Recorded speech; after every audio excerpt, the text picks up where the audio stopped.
মৃত সবুজ মিয়ার কন্যা মৃত আমেনা বেগমের ছোট্ট মেয়ে নিতুর সাথে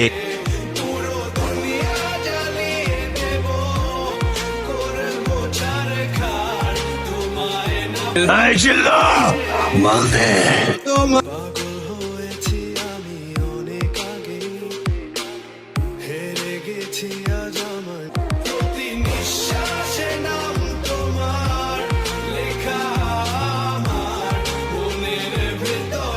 আমি কোনোদিন কোনো মেয়ে নিয়ে কোনো স্বপ্ন দেখি নাই।